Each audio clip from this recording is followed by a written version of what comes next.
নমস্কার বন্ধুরা, আমি সাথী। আপনাদের যখনই কিছু মন পছন্দ খাবার খেতে ইচ্ছে করবে, ইউটিউবে গিয়ে লিখুন সাথী কুকিং আর আমার চ্যানেলটি সাবস্ক্রাইব করে রাখুন, যাতে আমার রান্নাটি সবার আগে তোমাদের কাছে পৌঁছে যেতে পারে। আর আজকের আমি একদম নিরামিষ নিয়ে চলেছি পেঁপে আলুর তরকারি। খুব ঘরোয়া পদ্ধতিতে ঘরে থাকা উপকরণ দিয়ে আমি আজকের এটা বানিয়েছি। দেখা যাক তাহলে আমার কী কী উপকরণ লেগেছে। এখানে আমি পেঁপে নিয়েছি একটা, আর আলু নিয়েছি দুটো, ডুমো ডুমো করে কেটে নিয়েছি। আর নিয়েছি এখানে আমি হিং, লবণ, আদা কুচো, ধনে গুঁড়ো, জিরে গুঁড়ো, চিনি, কাশ্মীরি লঙ্কা, পাঁচফোড়ন, এলাচ, দারচিনি, লবঙ্গ, কাঁচা লঙ্কা, তেজপাতা, গোটা জিরে, হলুদ আর আদা কুচুরি। আর টমেটো আমি দুটো পেস্ট করে রেখেছি। আর নিয়েছি ধনেপাতা কুচি, আর নিয়েছি চিনেবাদাম। এবার আমি আগে থেকে গ্যাসের মধ্যে কড়াইটা বসিয়ে দিয়েছিলাম। এবার আমি চিনেবাদামগুলো খুব হালকা আঁচে আমি ভেজে নিচ্ছি।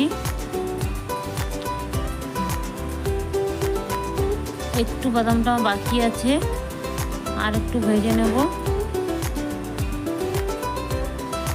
এবার আমার পুরো বাদামটা ভাজা হয়ে গেছে। আমি একদম গ্যাসের ফ্লেমটা লো করে ভেজেছি। এবার আমি একটা পাত্রের মধ্যে তুলে নিচ্ছি বাদামটা। এর মধ্যে আমি দিয়ে দেবো গোটা মশলা, পাঁচফোড়ন আর গোটা জিরে। এটাকেও গ্যাসের ফ্লেমটা হালকা করে ভেজে নেব। এই হালকা আছে ভাজবে, তারপরে যখন একটা খুব সুন্দর সুগন্ধ বেরোবে ভাববে ভাজা হয়ে গেছে। এটা খুব লো আছে আমি ভেজে নিচ্ছি। এখন আমার পাঁচফোড়ন আর গোটা জিরেটা ভাজা হয়ে গেছে।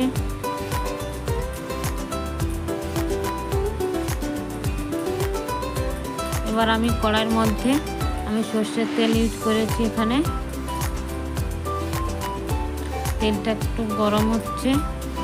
গরম হওয়ার পরে পেঁপে আর আলুগুলো আমি দিয়ে দিলাম ওর মধ্যে।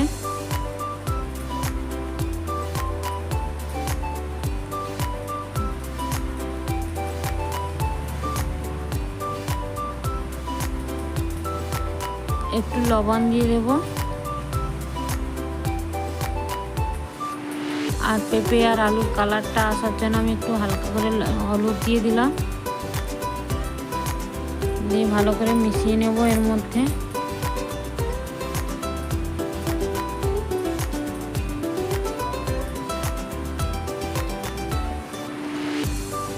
এটাকে আমি ঢাকা দিয়ে রান্না করব। ততক্ষণে আমি মশলার পেস্টটা করে নিচ্ছি।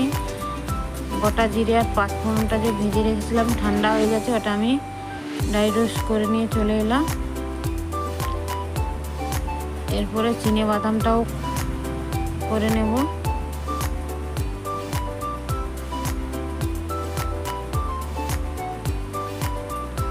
হয়ে গেছে, এখন খুব মিহি করে করেছি পেস্টটা। এবার দেখো আমি মাঝে কিন্তু পেঁপে আর আলুটা মাঝে 2-3 বার নাড়িয়ে দিয়েছিলাম। আমার পেঁপে আর আলুটা কত সুন্দর ভাজা হয়ে গেছে, কত সুন্দর একটা কালারও এসেছে।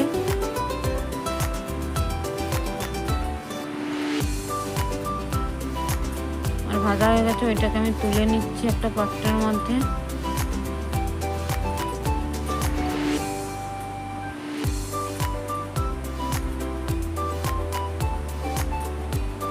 আর ওই কড়ার মধ্যেই আমি রান্নাটা করে নেব। আমি হিং দিয়ে দিলাম অল্প, 4 ভাগের 1 ভাগ দিয়েছি। আর দিলাম গোটা দারচিনি, লবঙ্গ আর এলাচ করে দিয়ে দিলাম, আর দুটো তেজপাতা দিয়ে দিলাম। দিয়ে ভালো করে নাড়াচাড়া করে নিচ্ছি।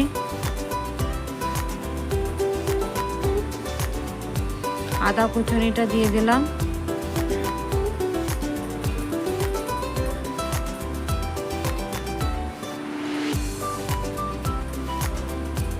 এবার আমি দিয়ে দেবো একে একে সব মশলাগুলো। জিরে গুঁড়ো, ধনে গুঁড়ো, লঙ্কার গুঁড়ো, আর দিয়ে দিলাম হলুদ।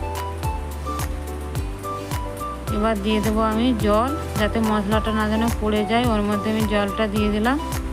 দিয়ে ভালো করে মশলাটাকে কষিয়ে নিচ্ছি।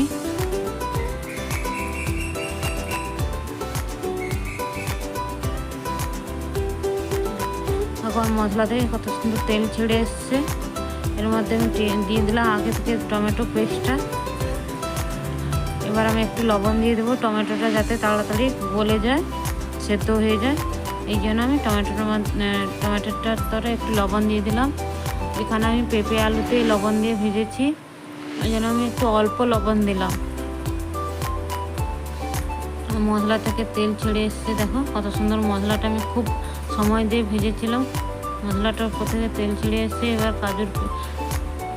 চিনিবাদামের পেস্টটা আমি দিয়ে দিলাম।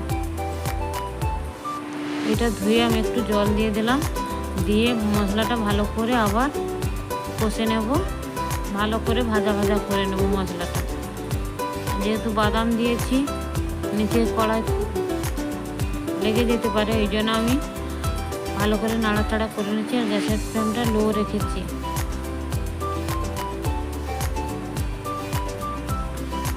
আর আমার চ্যানেলটা না যদি সাবস্ক্রাইব করা থাকে সাবস্ক্রাইব করে দেওয়ার অনুরোধ থাকলো, আর লাইক কমেন্ট করবে, আর অবশ্যই এটা একবার বাড়িতে বানিয়ে খাবে।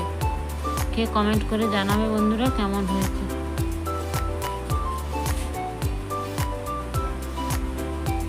এই যে খুব সুন্দর করে মশলাটা ভাজা ভাজা হয়ে গেছে আমার।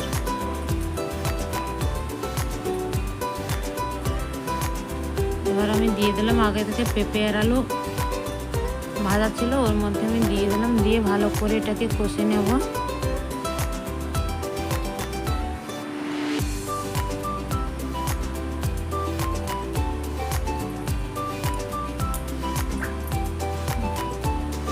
ভালো করে আমি কষে নিয়েছি, কড়ার গা থেকে তেল ছাড়া আরম্ভ করে দিয়েছি, মশলা থেকে তেল ছাড়া আরম্ভ করে দিয়েছি।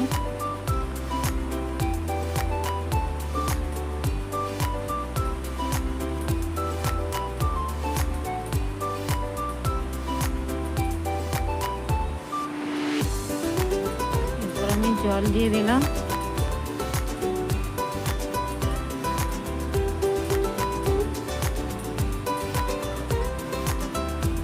দিয়ে এবার ঢাকা দিয়ে হতে দেবো, গ্যাসটা লো করে। একটু লবণটা কম হয়ে গেছিলো, আমি একটু লবণটা দিয়ে দিলাম। এবার ঢাকা দিয়ে আমি হতে দেবো 10 মিনিট। এখন 10 মিনিট পরে আমি ফিরে এলাম।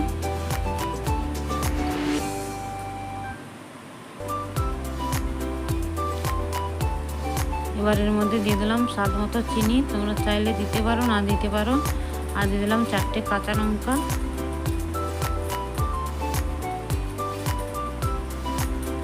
আবার ঢাকা দিয়ে হতে দেবো 2 মিনিট।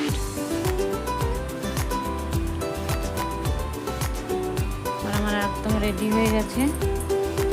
এখন কত সুন্দরভাবে পেঁপেও সেদ্ধ হয়ে গেছে আর আলুটাও সেদ্ধ হয়ে গেছে। এর মধ্যে দিয়ে দেবো আগে থেকে ভেজে রাখা মশলাগুলো দিয়ে দিলাম। পানমৌরি, গোটা জিরে আর 5 ফোড়ন যে ভেজে রেখেছিলাম ওই মশলাটা আমি দিয়ে দিলাম, দিয়ে একটু নাড়াচাড়া করে নিচ্ছি।